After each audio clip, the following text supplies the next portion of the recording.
Security اور access management اور identity. یہ سلائڈ بہت امپورٹنٹ ہے، بہت زیادہ بہت زیادہ. اس کو کہتے ہیں امیزون کا شیئرڈ رسپانسبلٹی ماڈل، کہ کن چیزوں میں امیزون ذمہ دار ہے اور کن چیزوں میں کسٹمر خود ذمہ دار ہے، اور یہ شیئرڈ رسپانسبلٹی ہے. امیزون جن چیزوں کا ذمہ دار ہے وہ یہ کہ جو بھی اس کا گلوبل انفراسٹرکچر ہے، اس کا regions, availability zones, edge locations, compute, storage, data base, networking کے جو بھی کمپوننٹس ہیں، جتنی بھی سروسز ہیں، اس کا یہ ذمہ دار ہے کہ یہ کہتا ہے یہ میں اس کو آپ کو دوں گا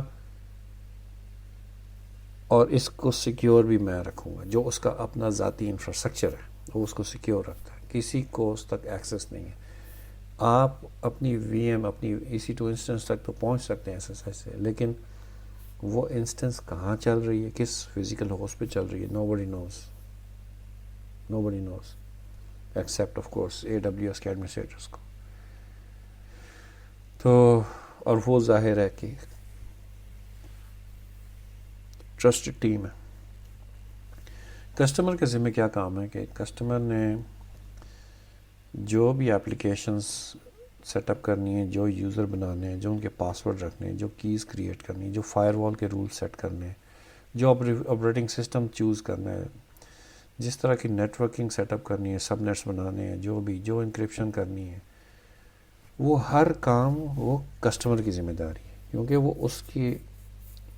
اس کی ضرورت کے حساب سے اور وہ خود کرے گا. اس لیے اس میں کسی قسم کی ویکنس کا، کمزوری کا ذمہ دار بھی وہ خود ہے. اس میں وہ امیزون کو نہیں کہہ سکتا جی میرا EC2 انسٹنس ہیک ہو گئی، میرا ویب سرور ہیک ہو گیا، ہن میں کی کراں، تسی مینوں کر کے دیو. اس طرح نہیں ہوتا. تو یہ شیئر رسپانسبلٹی ماڈل ہے، یہ بہت ضروری ہے سمجھنا. امیزون جو ہے اپنے انفراسٹرکچر کو بہت زیادہ اہمیت دیتا ہے. آپ لوگوں نے شاید گوگل کی ویڈیو کوئی دیکھی ہوگی بہت پرانی، جس میں انہوں نے ڈیٹا سینٹر کی سیکیورٹی دکھائی تھی. تو امیزون بھی اسی طرح جو ہے وہ فزیکلی سیکیور رکھتا ہے اس کے سیکیورٹی سٹاف کو. اس کے جتنے بھی امیزون کے ڈیٹا سینٹر ہیں جو مل کے ایک اویلیبلٹی زون بناتے ہیں، وہ کسی کو نہیں پتہ کدھر ہیں. وہ بالکل انڈسکلوز ہوتے ہیں. ہو سکتا ہے کسی جگہ پہ ایک چھوٹی سی کوئی اسکول نما بلڈنگ ہو تو پتہ چلے اصل میں یہ امیزون کا ڈیٹا سینٹر ہے. nobody knows. اور سٹاف بھی بہت پروٹیکشنز کے ساتھ 2 فیکٹر آتھینٹیکیشن یوز کرتا ہے اس سارے انفراسٹرکچر کو ایکسیس کرنے کے لیے. اور ہر کوئی نہیں منہ چک کے جا کے تو کارڈ ڈالا تو اپنا کوڈ ڈالا تو نہ چلا گیا ڈیٹا سینٹر کے. آتھورائز ہوتے ہیں جو لوگ، صرف وہی جا سکتے ہیں. تو یہ نہیں کہ میں آج امیزون کا امپلائی بن جاؤں تو کل کو میں کسی ڈیٹا سینٹر کے اندر پہنچ جاؤں، سرورز کے ساتھ میں مستیاں شروع کر دوں، تو ایسے نہیں ہو سکتا. Hardware, software, network, اس میں یہ سارا امیزون جو ہے وہ سب کا سب مینٹین کرتا ہے، اس کو مانیٹر کرتا ہے، ہر چیز کو ریکارڈ کرتا ہے، یہ سارا کچھ. اور یہ بہت ساری سرٹیفکیشن میں سے تھوڑی سی یہ سامنے ہے.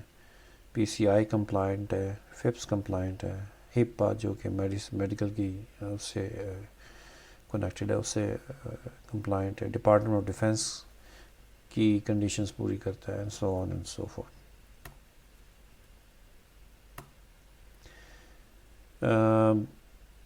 یہاں پہ انہوں نے یہ بات کی ہے کہ SSL اینڈ پوائنٹس کے ذریعے آپ جو ہے ڈیٹا ان ٹرانزٹ کو سیکیور کرتے ہیں.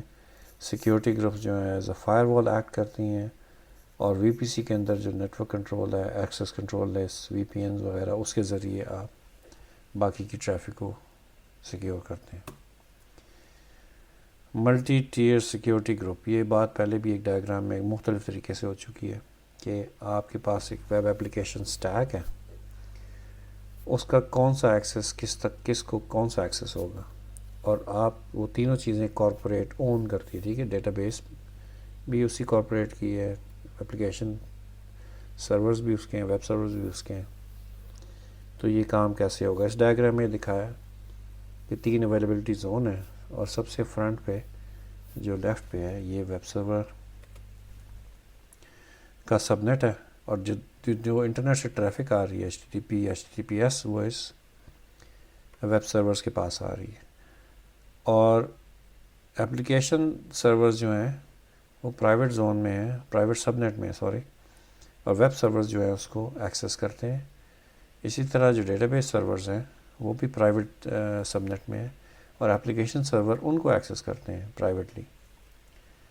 تو صرف ویب سرورز ایکسپوزڈ ہیں انٹرنیٹ کو، باقی سارے سیکیور ہیں، ان ایکسیسیبل ہیں ڈائریکٹلی۔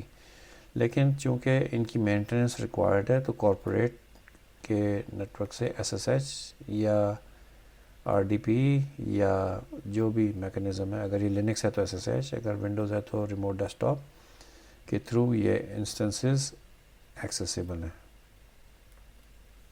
ایڈمنسٹریٹر کو۔